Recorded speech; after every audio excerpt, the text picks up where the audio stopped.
আজকে দেখো যে বেসিক ইলেকট্রিসিটি থার্ড চ্যাপ্টার পড়াবো, ঠিক আছে? গতকালকে সেকেন্ড চ্যাপ্টার পড়াইছিলাম, আজকে থার্ড চ্যাপ্টার। তো থার্ড চ্যাপ্টার নাম হলো ক্যাপাসিটর, ঠিক আছে?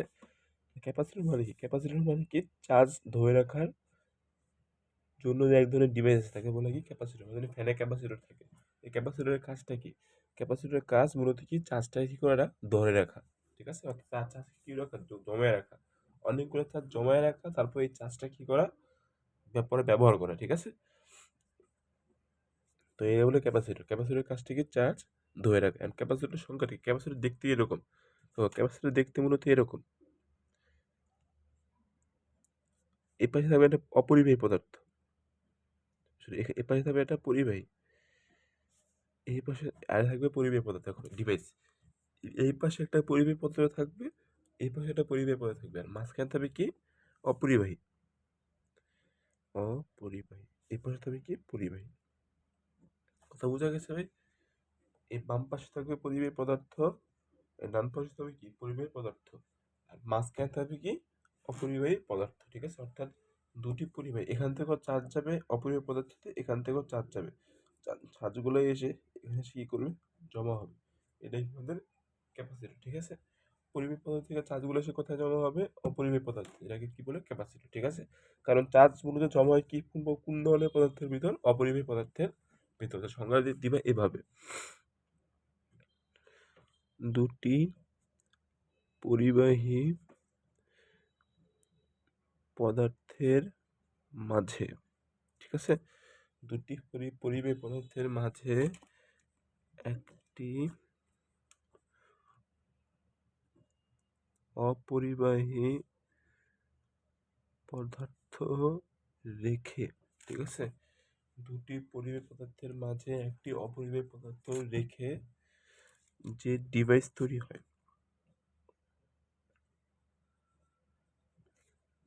ডিভাইস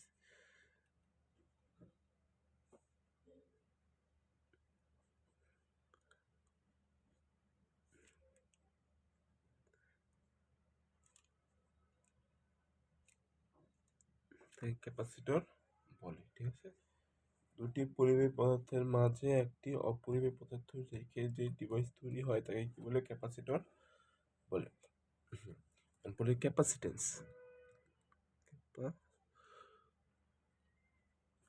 ক্যাপাসিটেন্স, ঠিক আছে? ক্যাপাসিটেন্স মানে কি?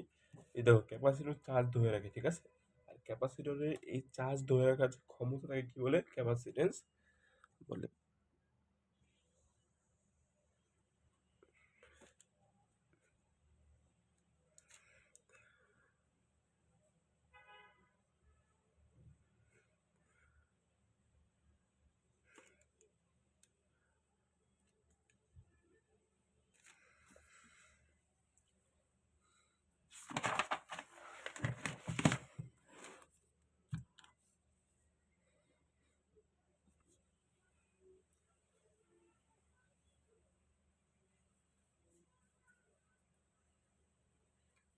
এর একক ফ্যারাডে।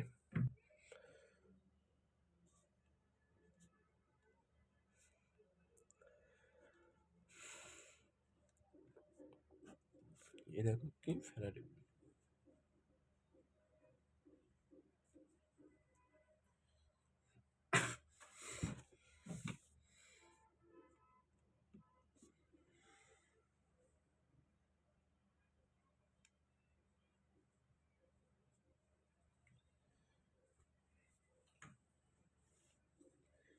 এই পদ্ধতি আমরা প্রশ্নে, ঠিক আছে, রচনামূলক প্রশ্নে প্রমাণ, এইগুলো ওদের থেকে মূলত তিনটা প্রমাণ আছে খুব ইম্পর্টেন্ট। তো প্রথম প্রশ্নে দেখো,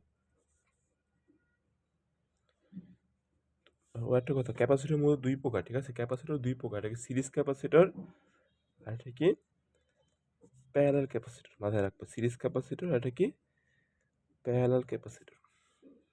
এখন পরে বসে দেখো, এখন সিরিজ ক্যাপাসিটরের ক্ষেত্রে একটা প্রমাণ শিখবো, পরে কি আমরা প্যারালাল ক্যাপাসিটরের ক্ষেত্রে কি একটা প্রমাণ শিখবো। তো প্রথমে শিখি আমি সিরিজ ক্যাপাসিটরের ক্ষেত্রে, ঠিক আছে? তো সিরিজ ক্যাপাসিটর দেখি, প্রমাণ করো যে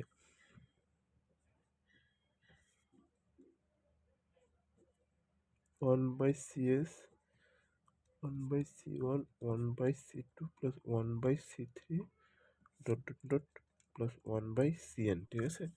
1/CS সমান সমান কি 1/C1 plus 1/C2 plus 1/C3 plus dot dot dot 1/CN।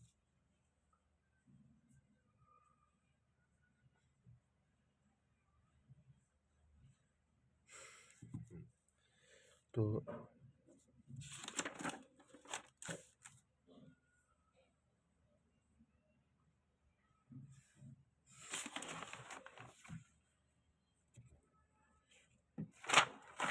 প্রথমে একটা সূত্র আমরা জানি যে চার্জ সমান সমান সিবি।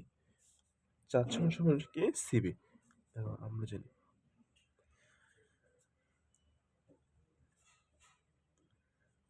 কিউ সমান সমান কি সিবি। ঠিক আছে, এখন কিউ মানে হলো চার্জ, সি মানে হলো ক্যাপাসিট্যান্স, বি মানে কি ভোল্টেজ। পাশে লিখে দেবে কিউ সমান সমান কি চার্জ মানে চার্জ, চার্জ সমান সমান কি সি মানে কি ক্যাপাসিট্যান্স,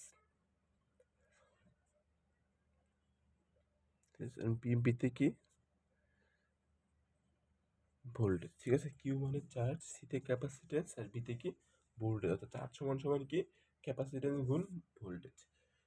এর মধ্যে আমাদের বি বের করা লাগবে। ঠিক আছে, তাহলে বি সমান সমান কি হবে কিউ বাই সি।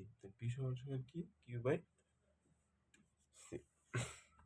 ঠিক আছে, এখানে দেখো লেখা আছে কি এস 1/CS। এস মানে কি সিরিজ, এস মানে কি সিরিজ। আর মনে রাখবা যেহেতু এরা সিরিজ ক্যাপাসিটর, আর সিরিজ ক্যাপাসিটরের চার্জ সমান হয়। সিরিজ ক্যাপাসিটর কি সমান হয়? চার্জ সমান হয়, কিন্তু ভোল্টেজ অসমান হয়। পাশে লেখা রাখবে পাশে, যেহেতু সিরিজ ক্যাপাসিটর।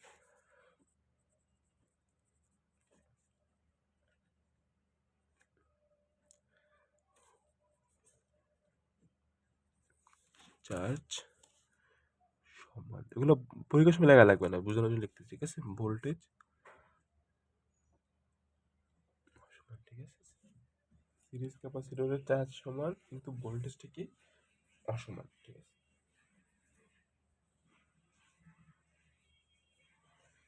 যেহেতু ভোল্টেজ অসমান, ঠিক আছে, যদি ভোল্টেজ অসমান থাকে তাহলে লেখা যায়, মনে রাখবে যেটা সমান হয় সেটা সব কিছু সমান। ভোল্টেজ অসমান, তাই বলা যায় কি বিএস সমান সমান বি1 প্লাস বি2 প্লাস বি3। ঠিক আছে, বিএস সমান সমান কি তিনটা ক্যাপাসিটর দেওয়া হবে। ঠিক আছে, বিএস সমান সমান কি বি1 প্লাস বি2 প্লাস বি3। বা ঠিক আছে, এখন বি সমান সমান কি দেওয়া আছে কিউ বাই সি। শুধু এখানে এস থাকলে এস, ওয়ান থাকলে ওয়ান, টু থাকলে টু। বি সমান সমান কিউ বাই সি, এখানে লেখো কিউ বাই সি। যেহেতু এস আছে তাহলে এখানে কিউ এস, বি1 আছে তাহলে হবে কি কিউ1 সি1, বি2 আছে তাহলে হবে কি কিউ2 সি2, বি3 আছে তাহলে হবে কি কিউ3 সি3। ঠিক আছে, দেখো বিএস তাই কি Q by C, QS by CS, B one তাই কিউ1 by সি1, B2 plus কিউ2 by C two, বি3 কিউ3 by সি3।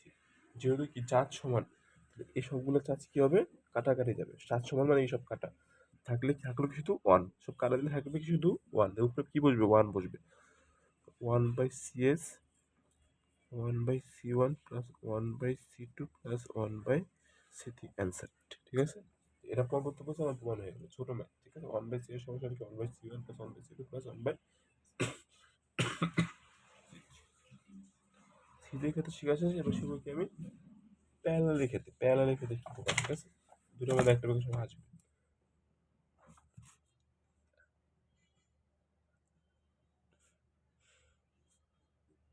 প্রমাণ করে যে সিপি সমান সমান সি1 প্লাস সি2 প্লাস সি3। ঠিক আছে, সিপি সমান সমান কি হবে সি1 plus C two plus C. Parallel চিত্র রাখি, দেখো প্যারালাল মানে কি সমান্তরাল ভাবে, এরকম সমান্তরাল ভাবে। ঠিক আছে, চিত্র রাখা লাগবে পরীক্ষায়। এটা হলো ক্যাপাসিটেন্স।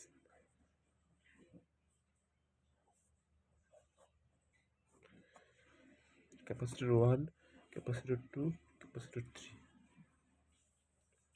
যদি হলো ভোল্টেজ 1, ভোল্টেজ 2, ভোল্টেজ 3। এখানে চার্জ 1, চার্জ 2, চার্জ 3।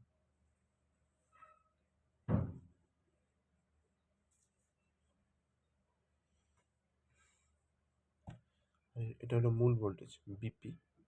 ঠিক আছে, সিপি কিউ1। হ্যাঁ।